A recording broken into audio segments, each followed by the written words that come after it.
사랑하는 하나님 아버지, 일주일 동안도 주님께서 사랑과 은혜를 베풀어 주셔서 무사히 건강하게 지낼 수 있게 하여 주셔서 감사합니다.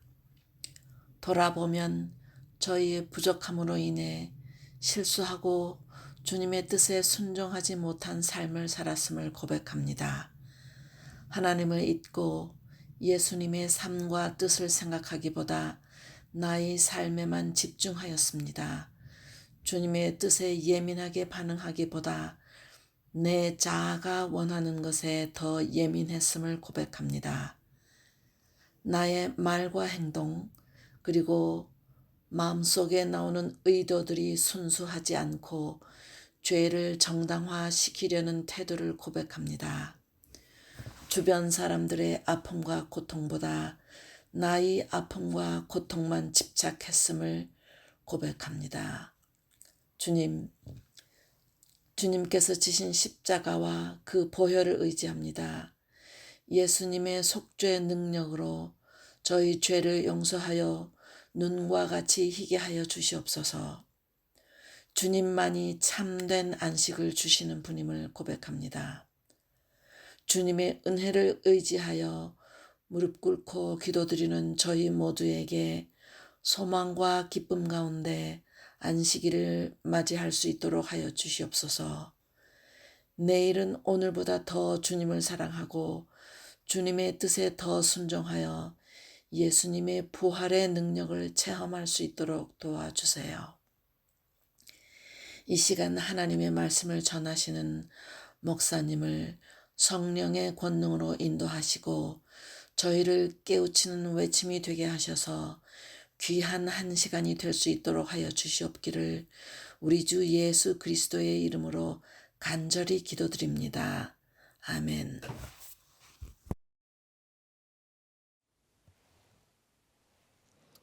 성도 여러분들 안녕하십니까? 짧은 시간이지만 지난 몇 시간들을 통해서 우리는 다니엘서의 핵심 기별을 살펴봤습니다. 성소에서 심판을 통하여 사람을 구원하시는 하나님의 모습이 분명하게 드러났습니다. 얼마나 아름다운 기별인지 모르겠습니다. 하나님은 처음부터 종말을 고하신 분이시죠. 이사야 46장 11절에 이렇게 말합니다. 내가 시초부터 종말을 알리며 아직 이루지 아니한 일을 예적부터 보이고 이르기를 나의 뜻이 설 것이니 내가 나의 모든 기뻐하는 것을 이루리라 하였노라. 여러분들 여기서 하나님께서 처음부터 고하셨다고 하는 종말은 하나님이 기뻐하시는 일을 가리킨다고 합니다. 다시 말해서 하나님의 구원 계획이 성취되는 것을 말하는 것입니다. 처음에 아담과 하와가 에덴 동산에서 범죄한 직후에 그 에덴 동산에 펼쳐졌던 법정에서는 하나님의 구원 계획이 분명하게 천명되었습니다. 내가 너로 여자와 원수가 되게 하고 내 원수도 여자의 후손과 원수가 되게 하리니 여자의 후손은 내 머리를 상하게 할 것이요 너는 그의 발꿈치를 상하게 할 것이니라.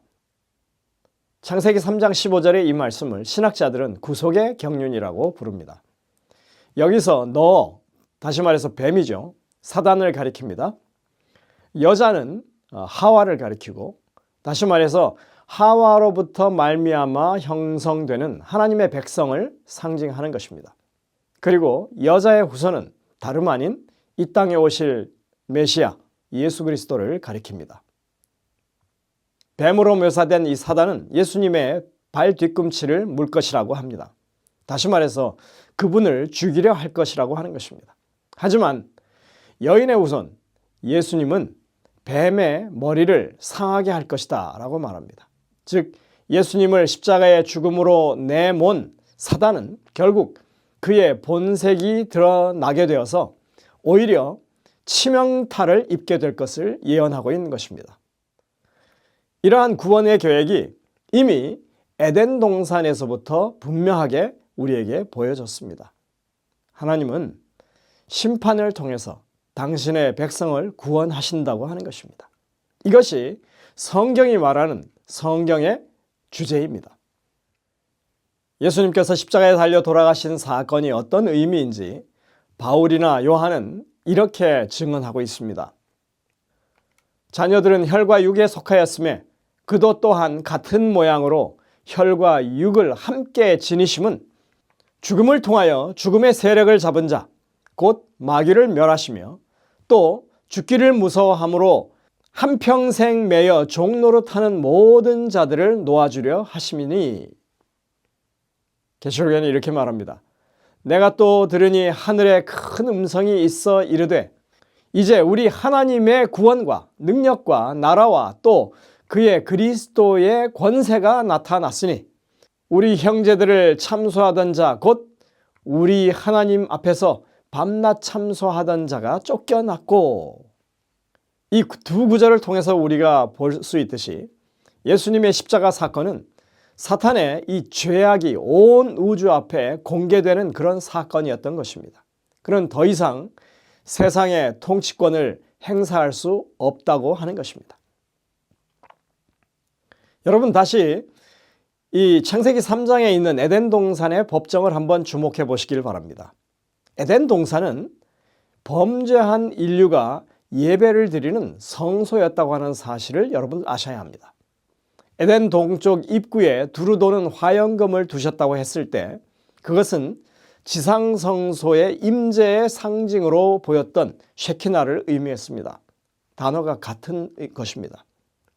아마도 성소론을 가리키는 대부분의 신학자들이 이것을 인정한다고 저는 봅니다.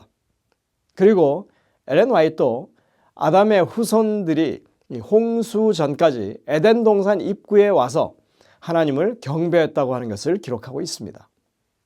하나님의 영광이 그룹 천사들이 경비하는 낙원의 문에 나타났다.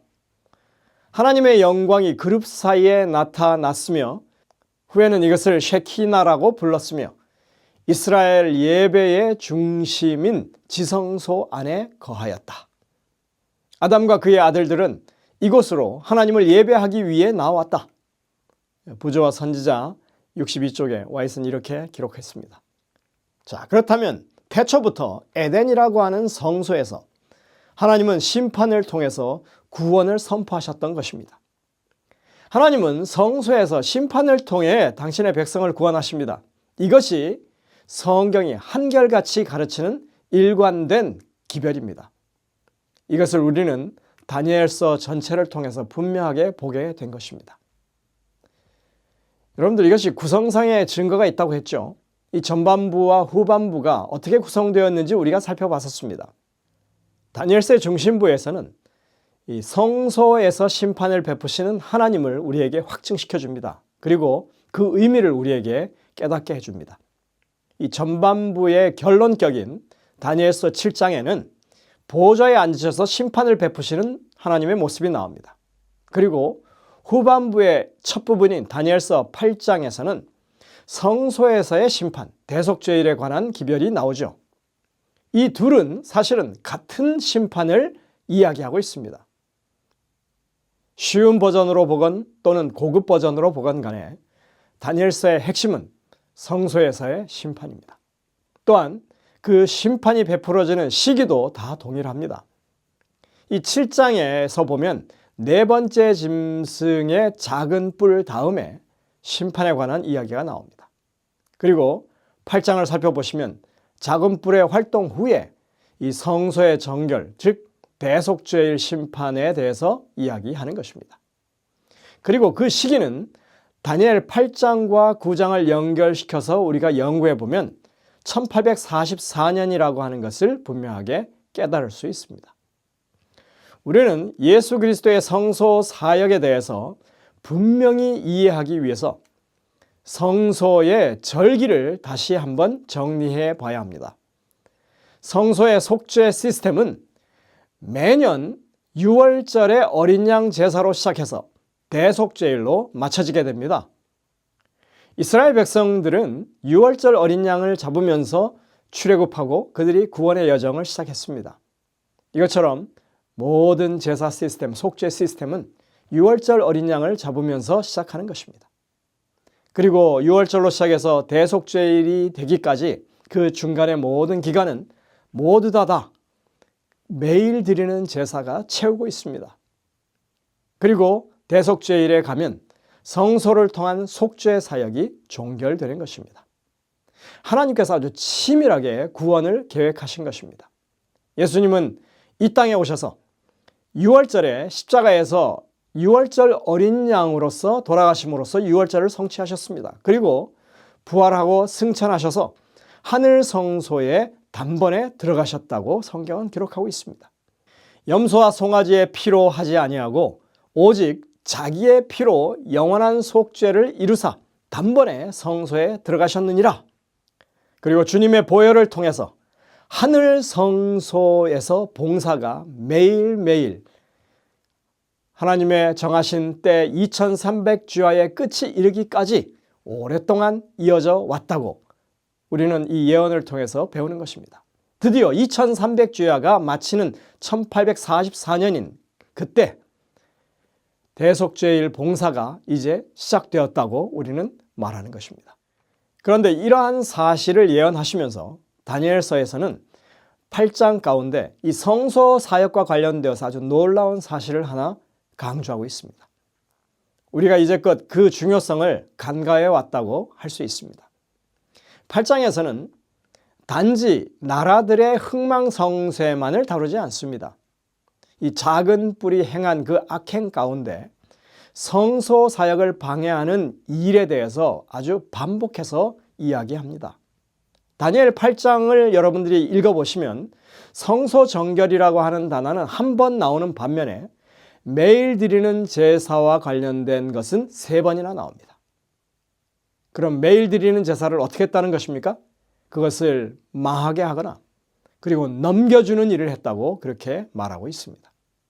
이것은 예수님이 하늘 성소에 가셔서 봉사하시는 그 사역을 다른 사람들이 이해할 수 없게 만드는 그런 사단의 전략을 이야기하는 것입니다. 많은 노력을 기울여서 그 일을 성공하는 것을 보이고 있습니다. 우리가 지난 기독교 역사를 돌이켜볼 때 이 성소에서 일어나고 있는 매일 드리는 제사가 사단의 주요 공격 목표였다고 하는 것을 알 수 있습니다. 중세기 동안에 성경은 금서 조치되었습니다. 종교 개혁이 있기 전까지 사람들은 개인의 구원에 대한 믿음의 확증을 가지기 어려웠습니다. 분명히 사도 바울이 히브리서 전체를 통해서 논증하고 그리고 요한계시록에서 하늘 성소에서 봉사하시는 예수 그리스도의 모습이 분명히 보여졌지만 사람들은 그러한 그리스도의 사역에 대해서 전혀 알지 못했습니다. 사실 그것은 오늘날까지도 크게 달라지지 않은 현실입니다. 참으로 이상한 현상이 아닐 수 없습니다. 사단은 지금도 하늘 성소에서 봉사하시는 그리스도, 매일 봉사하시는 그 사역에 대해서 철저하게 그것을 은폐하고 가리려고 하고 있다고 하는 것입니다. 매일 드리는 제사란 도대체 무슨 의미가 있는 것일까요?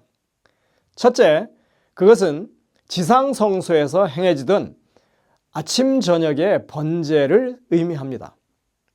뿐만 아니라 성소 안에서 끊임없이 진행되는 모든 구속 사역 전체를 상징하는 그런 대표하는 말이었습니다.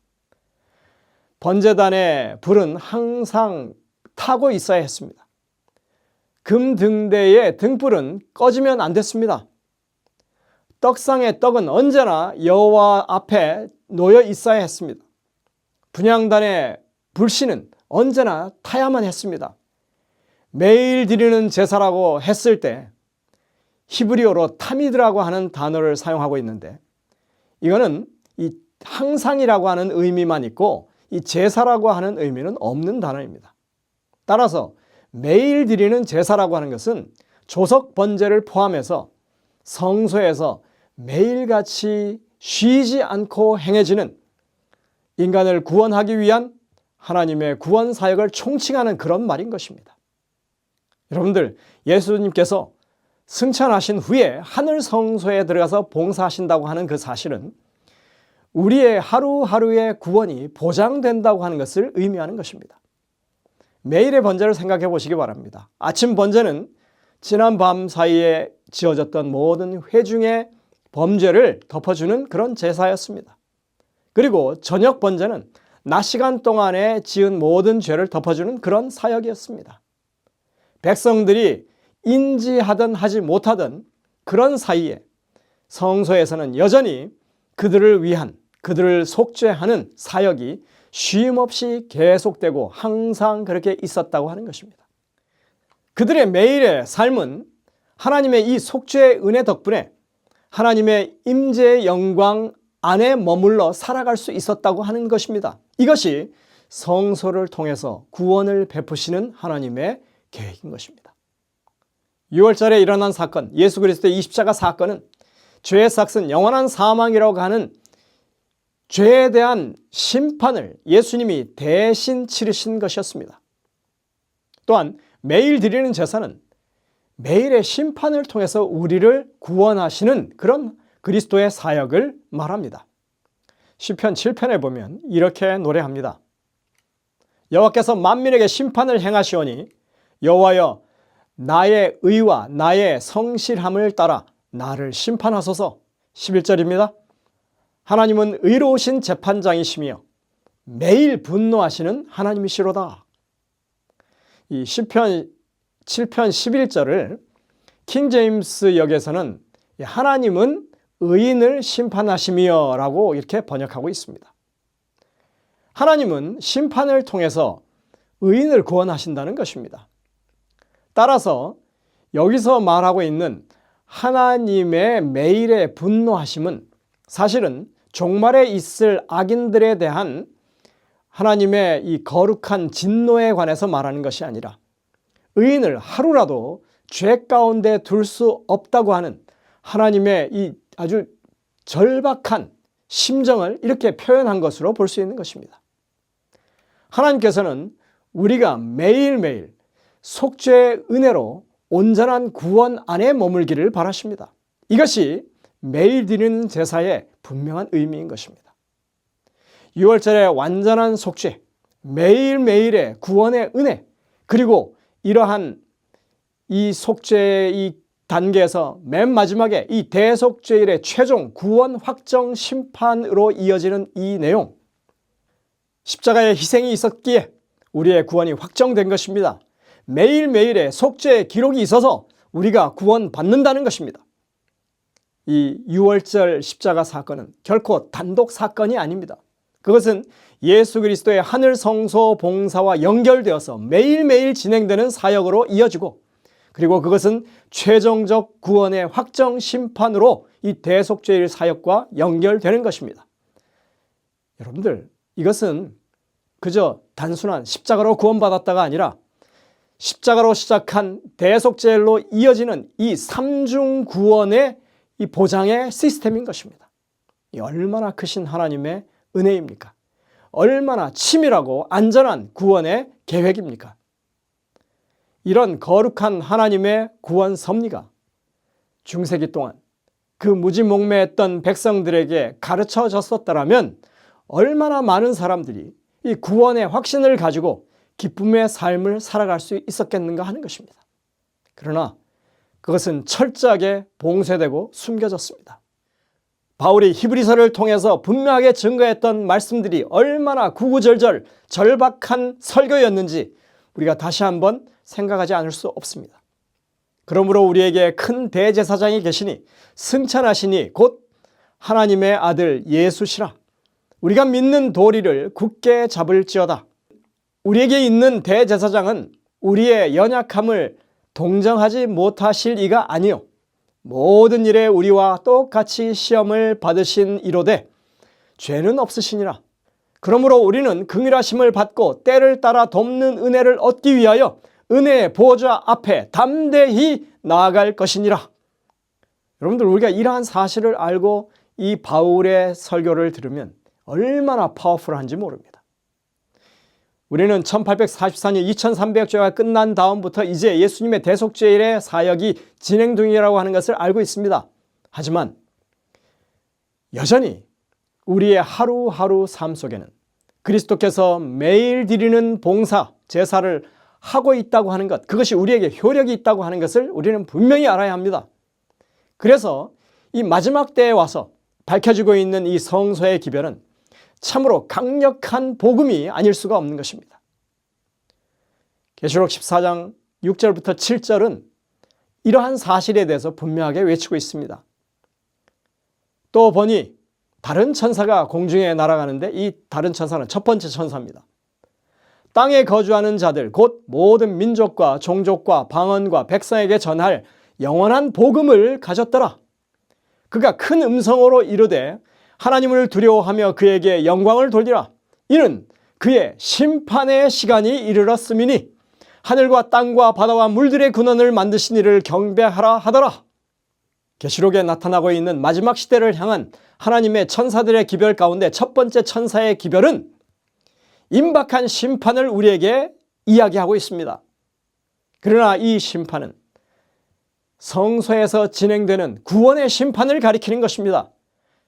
여러분들, 많은 사람들은 계시록이 하늘 성소에서 봉사하시는 그리스도의 이야기를 하고 있다고 하는 것을 간과하고 있습니다. 일곱 촛대의 기별, 그 사이를 거니시는 예수님의 모습이 나오죠. 보좌에 앉으신 예수님의 모습이 나옵니다. 분향단에 봉사하시는 천사들의 모습이 나옵니다. 나팔을 부는 천사의 사역이 나옵니다. 그리고 지성소가 열리고 그 안에 있는 언약궤의 모습이 나옵니다. 이 모두 성소의 사역들을 보여주고 있는 것입니다. 그리고 이제 마지막 기별인 14장에 가서 심판의 기별이 울려 퍼지는 것입니다. 계시록은 하늘 성소에서 봉사하시는 예수 그리스도를 묘사하는 마지막 심판을 분명하게 우리에게 선언하고 있습니다. 결코 우연이 아닌 것입니다. 거기에다가 우리가 흔히 일곱 교회의 기별을 이야기할 때 초기 교회로부터 마지막 시대에 이르기까지 전개되어 온 이 교회의 역사를 일곱 시대로 나누어서 적용하는 그런 일들을 하죠. 그런데 이 마지막 시대를 장식하는 교회의 이름이 뭡니까? 라오디게아 교회입니다. 라오디게아라고 하는 이 말의 의미는 심판받는 한 백성, 그 백성을 심판함, 이런 뜻입니다. 마지막 시대의 교회를 가리켜서 하나님의 심판을 받는 교회라고 이름을 붙여놓은 것입니다.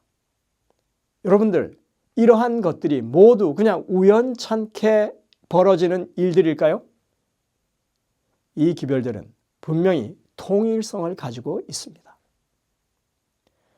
하나님의 심판이 지금 하나님의 이 구속의 계획을 펼쳐 보이신 그 비전에 의해서 2300주의 비전을 통해서 우리에게 분명하게 지금까지도 그것이 어떠한 의미인지 하나님의 성소를 통한 심판을 통한 구원이 지금 계속되고 있다고 하는 분명한 메시지를 우리에게 주고 있는 것입니다.